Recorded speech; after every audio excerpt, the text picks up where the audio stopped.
Well, hello. Shawn here to do another mentor session, and we have some great questions to go here. Been a couple days, I've been accumulating questions, so we've got a good 5, 6, 7 questions, so fantastic. To remind you of the process, after I'm done with this video, Honey, my assistant, is going to download it, upload it to YouTube, bookmark it to specifically where your question is being asked and answered, and then she's going to send you an email with a personal response with a link directly to where your Q&A is in the video. Super cool. And then we get it over to the other mentors and they do their mentor sessions, and you'll get emails with their answers as well. So we hope you really love this process. So far, the response from those of you that have received these emails have been fantastic. So thank you so much.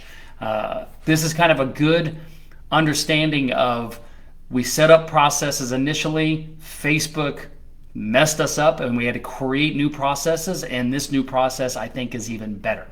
Okay, so let's get started with the questions. If you want to leave some comments, feel free. I'm going to look over every now and then and say hello, but let's get started here. Okay, the first question comes from a new member, and her name is Judith Garcia, and she says, if I want to own a salon, would I have to learn to perform the services offered, or can I simply hire employees for this and just manage? I am looking to open a salon with 2 friends, one who is a nail tech and the other specializes in lash extensions. I would just want to own and operate the business unless it's best to learn a salon skill. Love this question, Judith. Here is my answer. Open the salon. Raise the money, get the good location, and open the salon with your 2 friends as soon as possible and start making some money. You can always go down that rabbit hole later, that if your partners and you decide that they want you to actually have a service provider job in the organization as well, you guys can discuss that as partners. Now, I will tell you that before you go into business with 2 of your friends, I would highly recommend that you ask some questions about going into business with partners and things to look out for and how to protect yourself legally, all 3 of you, to protect yourself legally when you're going into a partnership or a membership interest of an LLC. There are so many nuances, because inevitably, even if you're the bestest of besties right now, there's going to be conflict at some point in the future, and you want to have a good solid contract and conflict resolution process set up to handle that conflict. If you wait to try to set up that process after, it never works, and you could end up losing friendships and losing a lot of money because you didn't set things up properly in the beginning.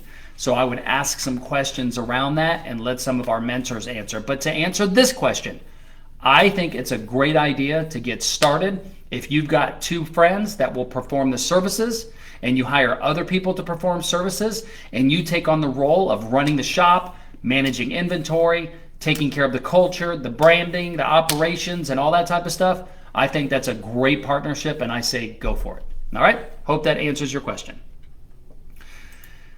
There will be some other mentors that are going to answer that, and you'll see that in the email. Okay, the next question comes from, let's see here.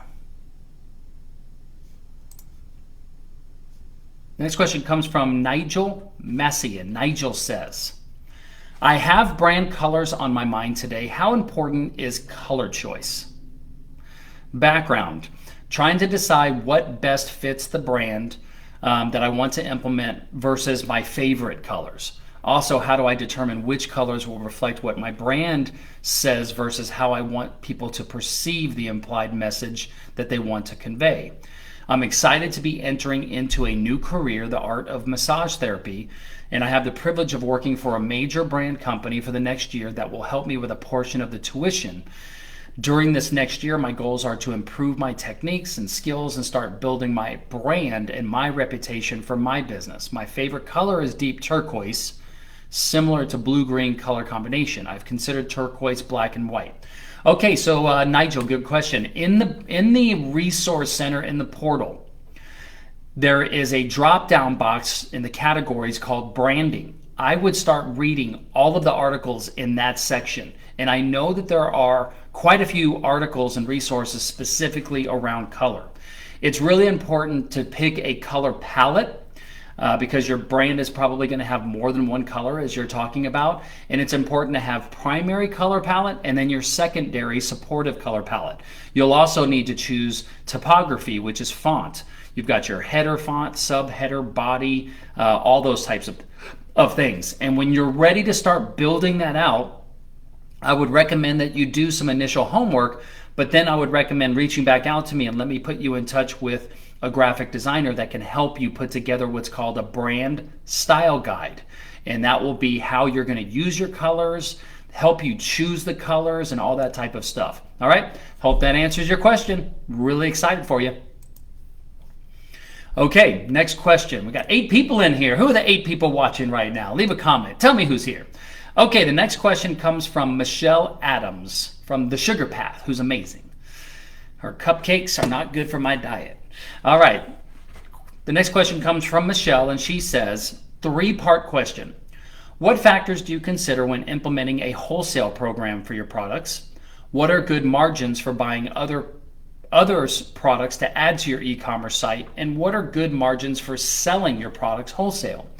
The background is I own a dessert bakery and I'm in the process of changing the business model from retail and catering to e-commerce. My primary product is cake in a jar. I would like to add complementary products to my site as upsell items, candles, coffee, etc.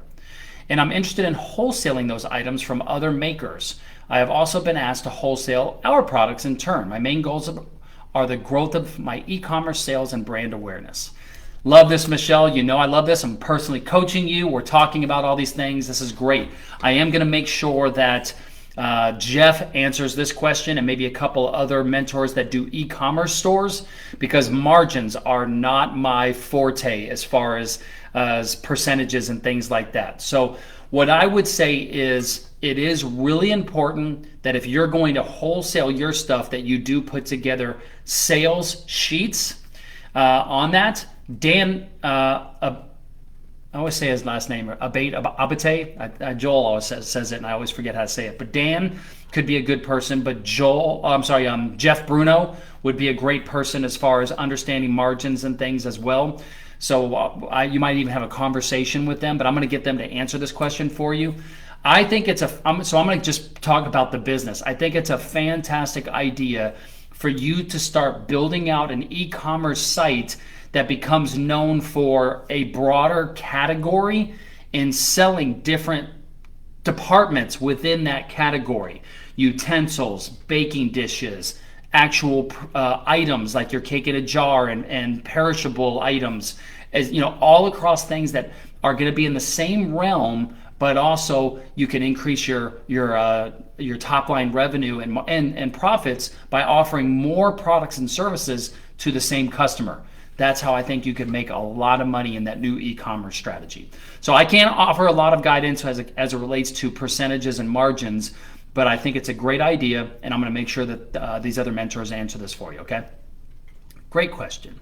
All right, what's up? Brianna, Honey, Brad, Ari, Jesse, Kimberly, what's up? I don't think Jesse has asked a question in 14 years. Maybe someday he's going to ask a question and let us help him in his business too, because I always lean on him. Okay, next question comes from Lindsay Lannon. I always say that wrong. How do you settle a dispute over 2 employees that don't like each other? Background, I own a chocolates business. However, my dispute is with an employee where I work. I've already gone to my manager and nothing has really been done. I want to know what the most professional way is to approach the situation. Well, when you are an employee and you have a conflict with a coworker, it really depends on the company. Some companies have good processes set up to handle situations like this and some don't. So I'm not sure what type of company you work for, but generally speaking, aside from going out to the back parking lot and beating the crap out of each other, which I would not recommend, I would say go to the human resources department if there's a big enough company that they have a human resources department, and then I would go to my manager. Now, I don't know what the laws are around an employee expressing a grievance against another employee, and if something doesn't happen and the employer doesn't do something about it, I don't know if that creates a liability to where you could sue the company for poor working conditions, which you probably wouldn't want to do anyways. You'd probably just quit. But I would just go to my manager once, see if they take care of it. If they don't, I would go to the manager again and let them know that if they don't take care of it, you're probably going to quit. And ultimately, you just might end up having to quit. Generally speaking, it's just good when a company has a human resources department and will take care of that type of stuff, so you don't have to worry about it and you can have a great time working and enjoy your job. So that's what I would recommend. Hope that answers your question. Sorry to hear that you're going through that. Okay, the next question comes from Michelle Mellerson, brand new member. Way to get in there and ask a question, Michelle. So Michelle says, how do I or can I convert my personal Facebook page to a business page? Background is I want to attract more prospects to what I offer. Okay, so here's the way Facebook works. You have a Facebook profile. That's your main personal Facebook profile. Then once you have a profile, you can create a group or a page. And you can have multiple pages and you can have multiple groups of which you're the administrator. So you would not convert your personal Facebook page to a business page. You just create a business page. You can't create your own personal profile into a business page. Facebook requires each individual to have an individual Facebook profile, which is your personal profile. And then with that, you can create a business page. All right. Hope that helps. Don't get confused. We have Accelerators Organization, the business page, and then we have Accelerators Organization, the group of which you're watching this video in. And then I also have Ask a Millionaire business page. I have a Shawn Thomas page. I have quite a few pages and groups. All right. Hope that helps. Okay.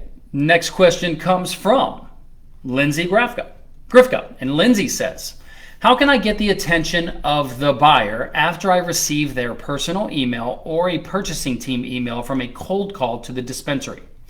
Background: I've been calling dispensaries and I've been getting personal emails or buying team emails from the bud tender. I'm currently writing an email to them as soon as I hang up. It reads, hi name, I just spoke with XYZ name about my new line of cannabis storage accessories and grinders that are really taking off. He or she recommended I email you to schedule a call.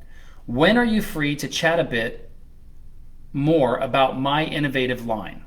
The subject line is either bling blunts at XYZ dispensary or hey personal name. Sometimes I include pictures of bestsellers and other times I do not. I haven't received any emails back yet, but I just started this yesterday, so I'm being patient. All of the dispensaries have already received 3 emails prior to my calls with an intro to the brand, but typically those emails went to a general inbox. Thank you, Lindsay. Okay, Lindsay. First off, I really don't like your script that you put in here. I am currently, you say, hi such and such, I just spoke with such and such about my new line of cannabis storage accessories and grinders that are really taking off. So I am not a script expert, but I would consider myself to be a really good salesperson, and I know how to use words and how to get in the door. So I would say I would get with Tom Black. Maybe you could book a one-on-one call, or maybe just hire him for a month or two just to work on your scripts. It will pay handsome dividends for you to have professional, clearly written scripts and emails and telephone scripts to be able to make appointments and make sales. It will the $500,000, $1,500 over the several months you hire Tom will 100% pay for itself in making more money in sales. But for instance, if it were me and I was calling the person, what I do is I have the person's name and I'm like, Yes, I'm calling to talk to John Smith. John Smith gets on the phone. Hey, John, this is Shawn Thomas from Accelerators Organization. Do you have a quick second?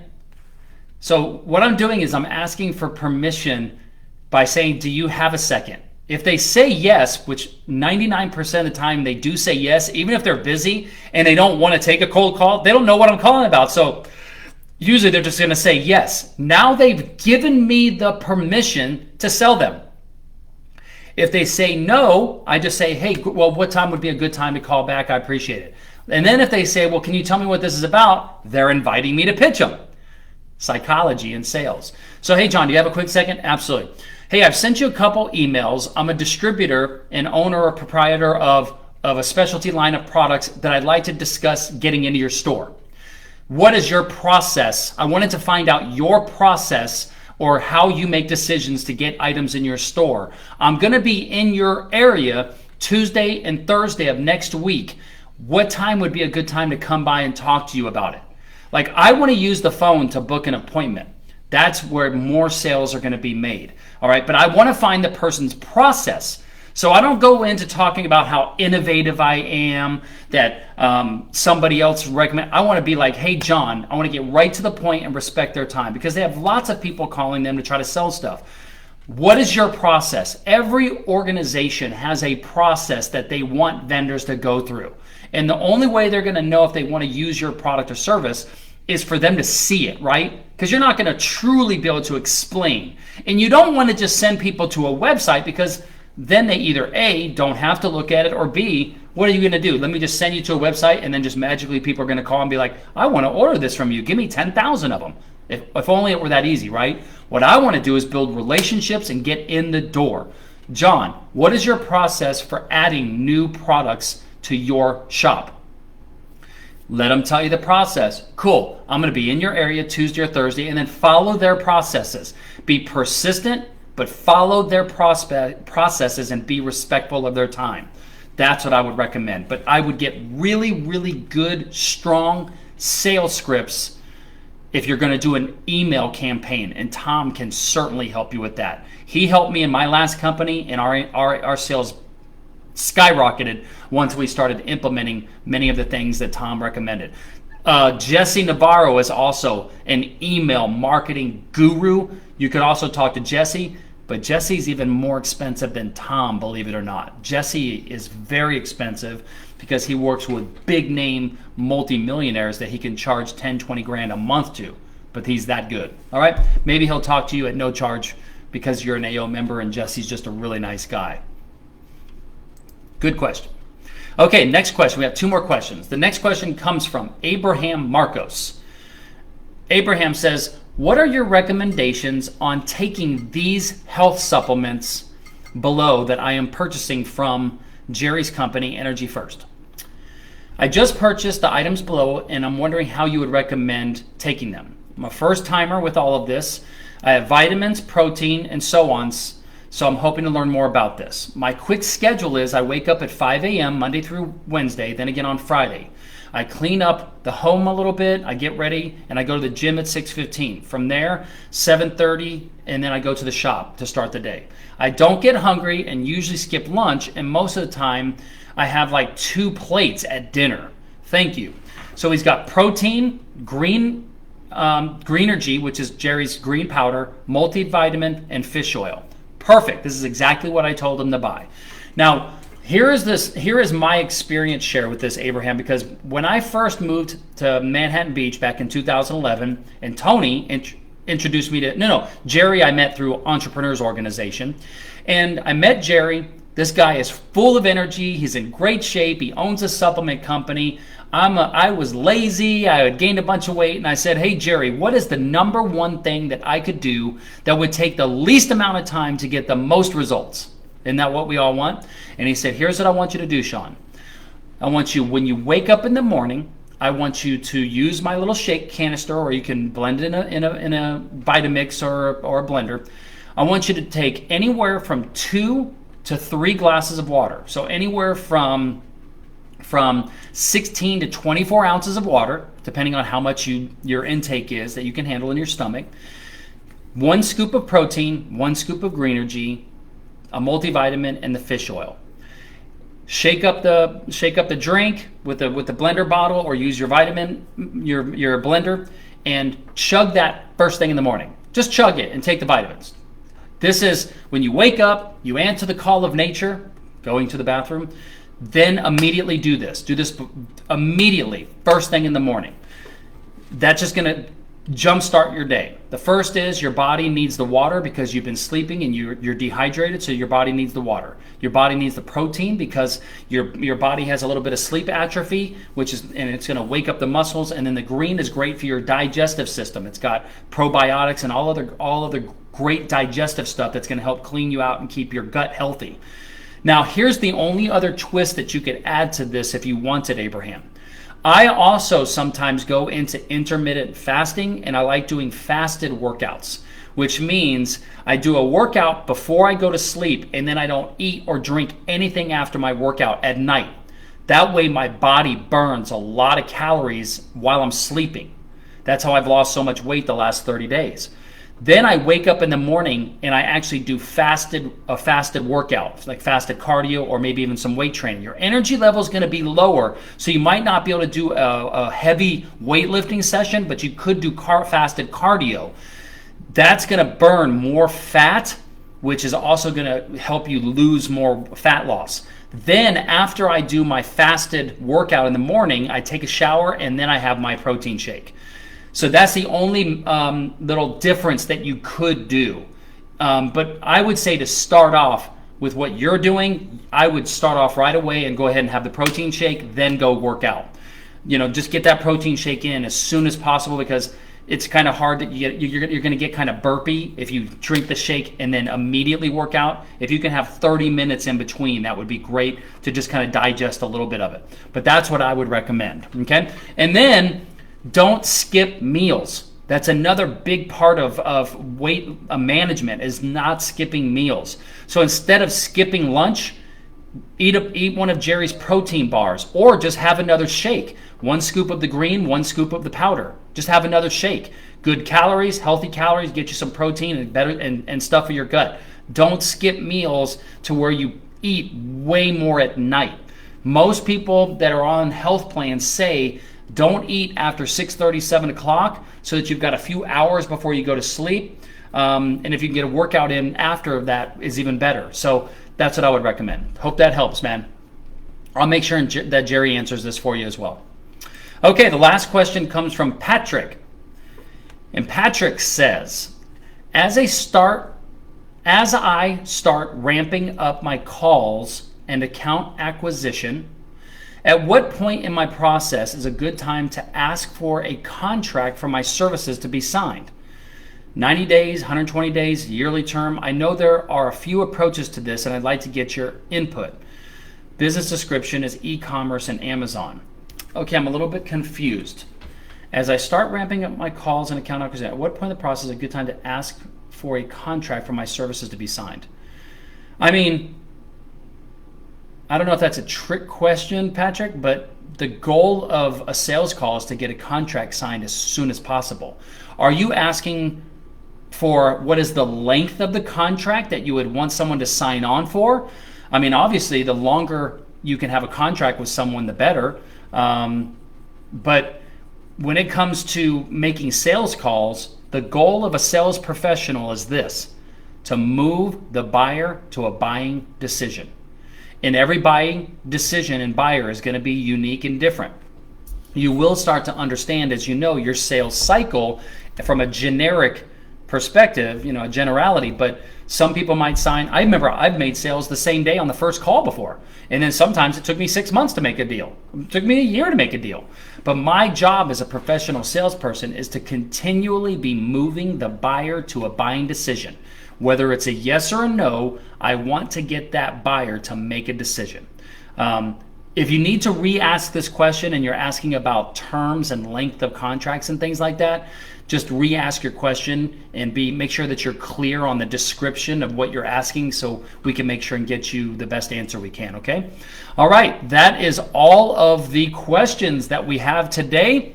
I hope all of you have a great day, morning, or night, wherever you are in the world. Jesse, Kimberly, Brianna, Brad, Ari, Awesome. So true. I gained 30 pounds over the last 4 years.